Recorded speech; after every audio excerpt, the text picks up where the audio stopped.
What's going on, everybody? Welcome back to Podcast Charge, the first episode of the 2015 fall semester. I am your host, Hector Ramirez, alongside here one of my good friends from the University of New Haven. Would you like to introduce yourself? My name is Sean, and I've known this kid for about 8 years now. Yeah, yeah. We pretty much knew each other since high school, and we've been friends ever since. And what's your major at University of New Haven? I am a forensic science biology concentration major, um, and I am a senior. This is my fourth year. Yeah. So, for those of you who are not familiar with Podcast Charge, this is a weekly video podcast we do sponsored by the Charger Bulletin that comes on every Friday on the Charger Bulletin YouTube page. If you want to keep up to date on the Charger Bulletin and what's going on in University of New Haven, if you're a student, you can just pick up a copy over at the school. But if you're not a student, you just tag along to the video podcast where you go to chargerbulletin.com, stay up to date on all the stories, what's going on with University of New Haven. You can also follow Charger Bulletin at Charger Bulletin on Facebook. There you go, on Facebook and Twitter as well as Instagram with the same name. Now, the flow of the show, how it goes, is that we talk about a little bit of the school news, what's going on, and since it's just beginning of the school, it's a little dry, but we're still going to go over a couple of really fun topics. And then later half in the show, we're going to go into a topic of choice that my friend Sean here has provided for us, and then end up with the quote of the week if we could just think of one on the spot, because we're pretty spontaneous like that. Yeah. So I don't have anything planned, so... No, a lot of this is not planned, just free-flowing, going right now. So one of the first topics that we're going to talk about has to do with quitting, and it has to do with quitting tobacco and cigarette smoke, all that stuff. Yeah. not personally, but from the school. And so what's going on with this new policy? We actually explained it in prior Podcast Charge episodes, where the University of Haven is going for a smoke-free campus zone. It actually has been initiated since June 1st. And some people are excited that this initiative is actually going forceful right now. I mean, people are really trying to force this new ideal, and some people are not that happy with it. I'd like to know a little bit what you think about it, Sean. I know you're not a smoker, I'm not a smoker, but we have been affected by it very minimally, but still it's there.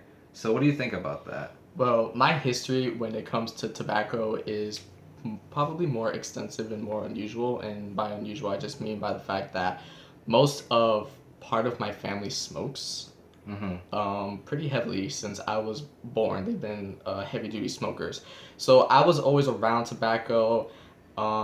Secondhand smoking was a thing.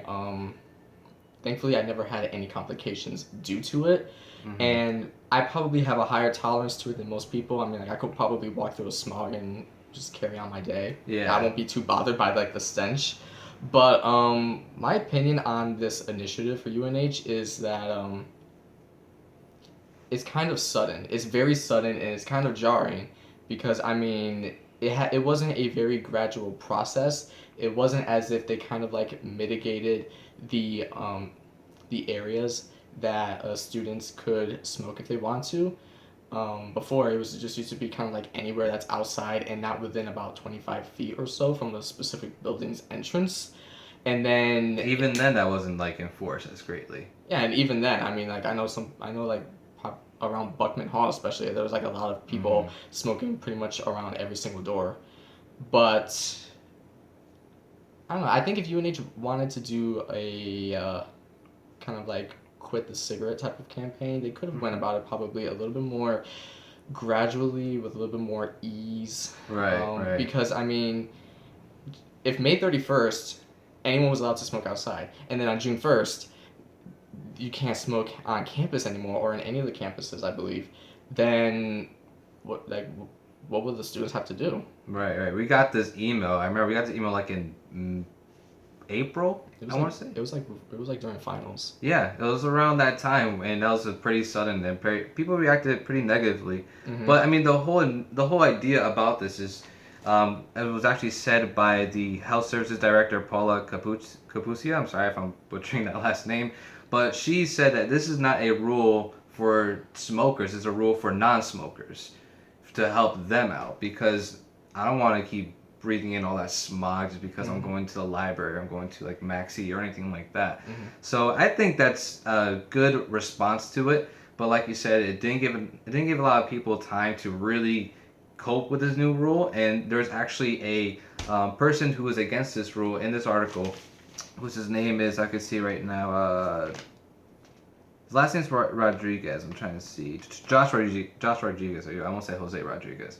Josh Rodriguez. He's against this new rule just because they didn't actually have the chance to vote about it. Whether if it should have been like a voting situation. But That's another thing. I mean, it was just a rule implemented. I mean, granted, UNH is a private university, so they're able to change their policies on a whim. But you go ahead.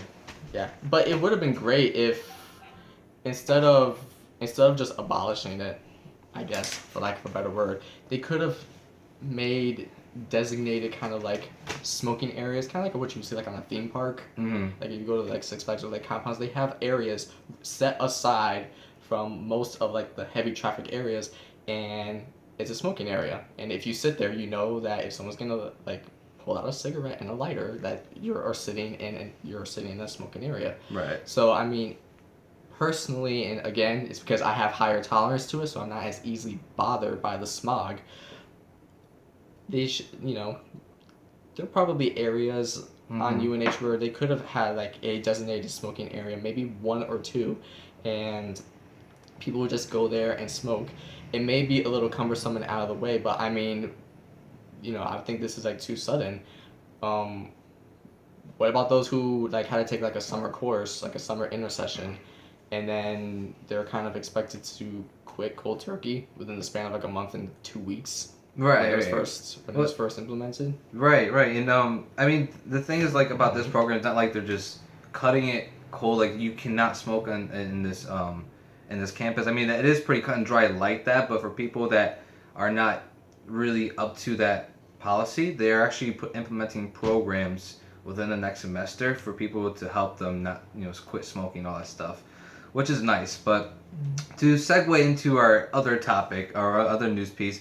It's something new that's being started within this year, and that's Westfest. Now, I don't know if you heard about Westfest. I heard of it. You heard of it? Okay, so what Westfest is really a community public event where University of New Haven students as well as West Haven residents gather together for this event where the music will be playing. There's vendors for local foods and stuff like that, and it was a lot of fun from what I hear. And it was just a big event. I mean, it was just a great community just organization that got together, and it was sponsored by the UNH Mayor's Advisory Commission as well as the mayor of our Office of Mayor for West Haven, which is a really cool event. I'm glad they got this going to like establish a better connection, not better, but more what's the word? More improved, I guess, connection between West Haven and the students, which is nice. Develop that bond better.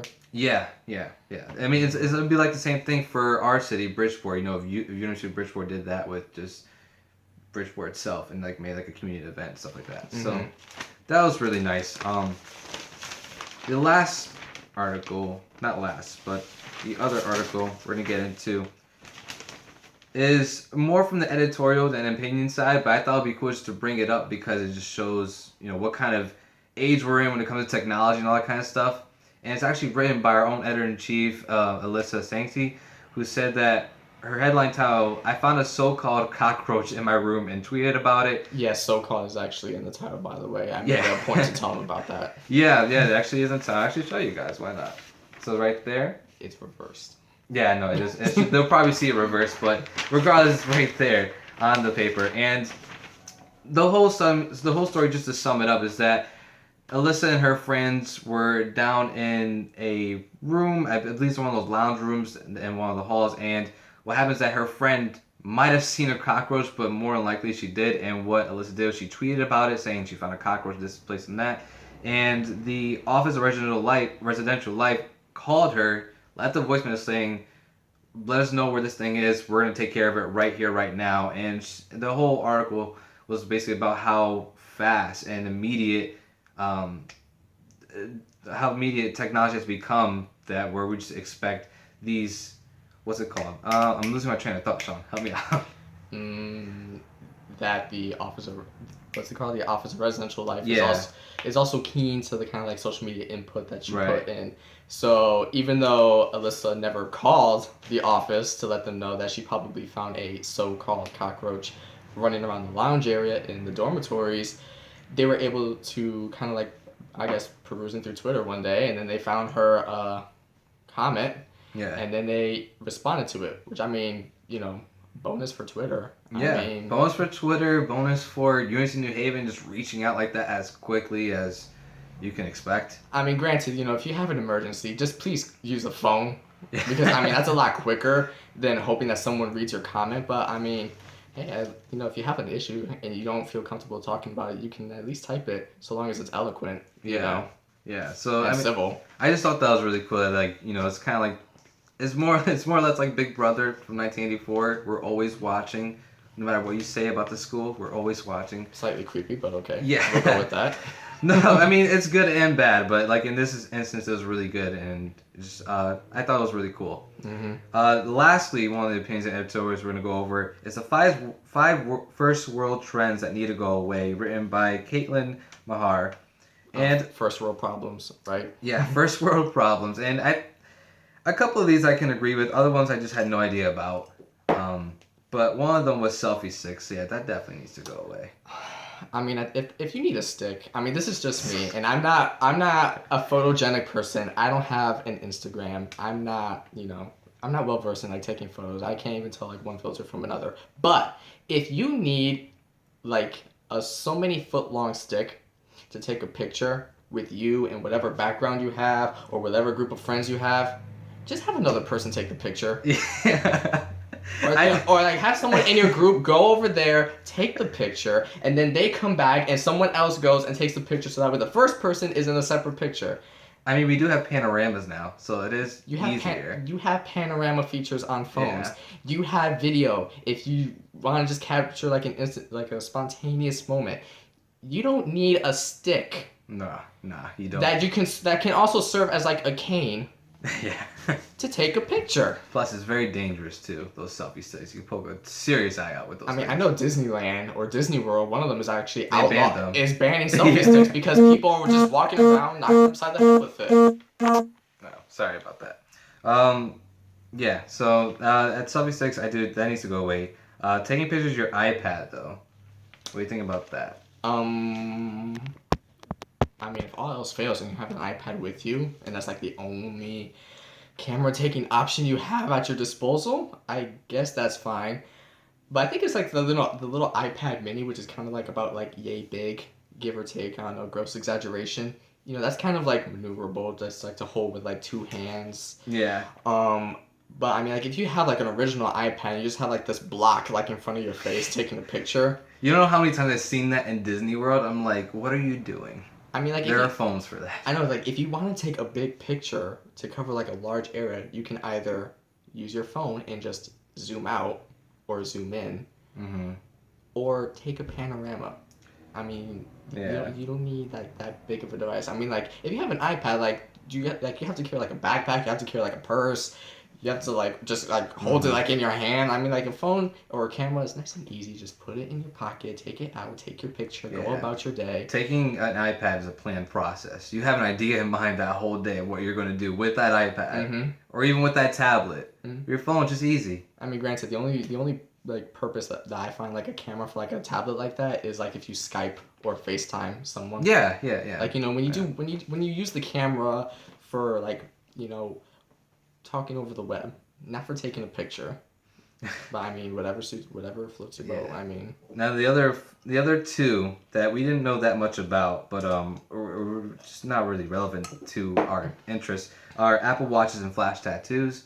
Never got the hype for Apple Watches or even understood really why it was necessary. I think it has to go back to like those James Bond days, like where like 007 would just like go like this and start talking into his watch. I mean, like if you want to look like a spy walking around everyday life. But I mean, even then, the Apple Watch has to be synced to your phone in your pocket or in a close proximity for you to even like get calls and get text messages and all the other apps at its disposal. So at that point, why not just use your phone? Yeah, it's one of those things like an accessory, And flash I mean, tattoos. and I. By the way, sorry to No, cut go in, for but it. I doubt that Apple iWatch is water durable. I mean, if I can go snorkeling with that thing, then maybe I'll consider it.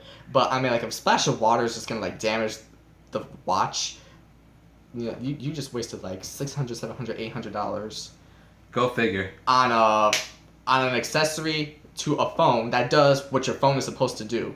Hey, but it's convenient. I guess. Why not? Sure. Okay. And then flash tattoos. We actually had to look this one up. Yeah, we did. We had to look this one up because I had no idea what exactly that was. I mean, I thought it was like, tattoo of like the Flash symbol. Yeah, that's But- that's the phrase I was like, who hates on the Flash? but it's actually just tattoos are made to look real. Yeah, it's tattoos that are made to like shimmer and be metallic. Essentially, it looks like if you just like, bedazzled your skin. Yeah, and then lastly, hashtags. That's never going away. I'm sorry. No, I mean, Hashtags are never going away. granted, like hashtags sometimes make such a beautiful point. I mean, they kind of they're like the exclamation points now. I mean, like you can use it like to just search up specific topics if people like on Twitter and Facebook are actually, or YouTube even, are kind of like serious about it. Or sometimes, I know Rihanna on Instagram one day, she basically put a photo of this basketball player. I read it on the internet somewhere. I'm probably gonna butcher his name, so I'm not even gonna try. But basically, there was a NBA basketball player who was going around saying that he and Rihanna were dating. Now, Rihanna never even heard of this dude as far as I'm concerned. So, she does what Rihanna does, puts like a picture of him on Instagram, and the caption was entirely in hashtags. Yeah. But the hashtags were like hashtag bishware, hashtag she's not that into you, hashtag she never even heard about you. Just basically going off. And I mean, like, you could put like a proper caption in, but I mean, why bother? Nah. I mean, just put hashtags in, make it a hyperlink. Yeah, it looks fancy. It sums up like a whole conversation, and it's pretty. I like its sarcastic nature to it. Like, and, I mean, like, we can even call this whole section hashtag first world problems, because I mean, here we are, giving out opinions on things that don't even really matter in the long run. I mean, probably by the time like I'm a father, selfie sticks will look so stupid in comparison. Yeah. I mean, they'll probably look like big afros and platform shoes do to us now. Yeah. So that's it that we have for the news from the Charger Bulletin newspaper. Again, you can catch up on the events that are going on in University of New Haven at chargerbulletin.com if you're not a student, or you just pick up a paper if you are. Now we're going to get into the topic of choice, and we have a very fun one because we get so into this topic every day at school. And I mean, if there was a debate club to this, we'll be like the two captains. Yeah, we could go on for hours about this, but we're going to try to hit like at least like the 25, 28 minute mark and to go for it. But we talked about this on one podcast charge before with my last guest, Jeremy. With Sean, he has a more different scope on this kind of topic. So what's your topic today? Well, whenever I go back to school, my first concern is not really the kind of like buying textbooks or getting my schedule set or wondering like how much free time I'm gonna have because of exams and projects and reports and all those other fun things. My concern is like when school comes back, so do good TV shows. I mean, the TV shows that you like have to record on your DVR because you cannot miss an episode. Because if you go into school the next day, or if you even go like on the internet an hour later, you are going to be spoiled to the moon and back. Yep. So, thank God for cable television. Thank God, and thank God for Netflix. That's for sure. Oh yeah, yep. So in the last episode, we talked about like the evolution of TV from cable to Netflix, all stuff like that. But we're actually going to specific shows, and this is going to be hashtag spoilers all day, every day in this last segment of this video. Yes. So if you have not caught up onto the latest episodes of either Game of Thrones, Once Upon a Time, The Walking Dead, Fear the Walking Dead, Flash, Arrow, maybe American Horror Story. Yeah. Season 4. We can get into that. Yeah. I think that's it. And I think that's it for right now. yeah. But like if you don't care though, keep watching. Yeah, and unfortunately, like I understand the frustration. We don't really have like time jumps for any of these, and we don't really have it like organized. So I mean, we can go back and forth between different shows. Yeah. And different topics. So unfortunately, if you are not caught up to any of those shows, I did warn you. Yeah, we did warn you. But again, another shout out to Netflix, the fact that season 5 of Walking Dead is on there, as well as Once Upon a Time season 4. I thought it was getting on there. No, it is. Oh, it says September something. September. It says watch season 5 September. And 20. Oh yeah, you're right. September 27th. Okay, so in the month of September, get a free month of Netflix, catch up on those shows because you have about like 2 weeks from that point to catch up. It's gonna be so worth it though. I swear, it'll be so worth it because what we're heading into with these next shows. Oh my gosh! But so what's the first one you want to talk about? Let's just do Walking Dead because I feel like, that show, one, is very polarizing. A lot of people either are ride and die with it to this day, or they already jumped off the hype train. But I mean, we could talk about that. That's a pretty universal show. People heard of it, if not watched it already. Okay. So The Walking Dead, as you said, it is a polarizing show. I hate the fact that if something becomes too big, people just start to just not like it because everybody's talking about it. Happened with Frozen to this day. Yeah, to this day. I love Frozen, but like when I hear people say like, "Oh, it's the worst movie in the world," I'm like, "What are you talking about?" But same thing with The Walking Dead. When I watch Walking Dead, there are its good and bad, but I love it overall, like in its broader scope. I love the characters. Rest in peace, Shane. Shane. I mean, here we go. See, he still kind of like has Shane like on his like altar, somewhere in the afterlife. Yeah. And I was glad he was gone. I was so glad that he was gone. And now that actor's gonna be in Daredevil. Oh, look at that! So it worked out for him. He goes from a show about the zombie apocalypse to a show about a blind superhero. Yep. But on that note, speaking of Shane. Can we just talk about the fact that Rick is essentially Shane right now? I mean, Shane was kind of like jealous of Rick's life because he has a wife and a son, and Shane apparently doesn't have any of that going on in his life way back in the beginning of the series. And then where we are in season 5, Rick kills a dude, Pete, because he has an attractive wife that Rick wants. That was those last episodes were the most intense from the series, I think. Mm-hmm. That was just insane. That was like, I don't know, that's like some Desperate Housewife kind of thing. And just the fact that like that fight where they just went through the window and all that stuff, oh my gosh. It was crazy. Shout outs to Michonne for knocking Rick out because I mean at that point Rick was annoying me at this point. I mean, he's over here talking about like how he's sane and how he knows like how to keep Alexandria safe. When, sir, you are in the middle of a 4-way intersection, pinning this guy on the ground, a gun in your hand, waving it around, you have blood pouring down your face. Someone gotta give the workout. I mean, in retrospect, the Joker looks more sane than you. No, that's a little cynical. No, the Joker looks more sane. At least like his madness is kind of like planned. Rick just went with it. He just shoved him through that window. I know, it was pretty crazy. But I was like, Rick, you're the man. Keep going with your speech that's going to turn everybody's heads around. And Michonne's like, nah. Again, bonus to Michonne. But let's go with your favorite character. Carol. Yeah. Carol. Yeah. The biggest character arc in the whole series. The most dramatic change. Yeah. I mean, let it be known that this was a battered woman who had an abusive husband and just a daughter that she basically guarded with her life. Season 1, the husband's gone. Mm-hmm. Season 2, the daughter's gone because she doesn't know how to stay in a tree trunk. Which is when an adult tells her, stay in the tree until I come and get you back. And when they get back to the tree and about 30 minutes later, this girl is gone.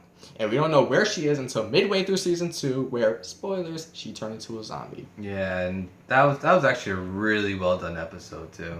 Mm-hmm. I felt the feels when she came out of that barn and like Granted, that what? mystery didn't have to like drag on for like half a season because it happened in the beginning of season 2 and it wasn't resolved until like the winter finale or something like that. Yeah. I mean, it could have probably happened a little bit faster, but you know, there were character developments to do.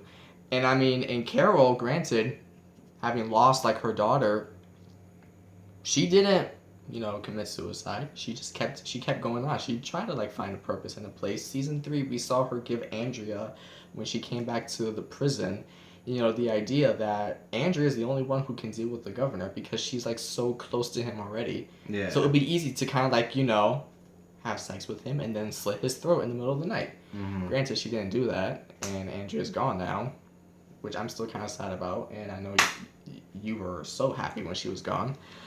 Peace. But Done.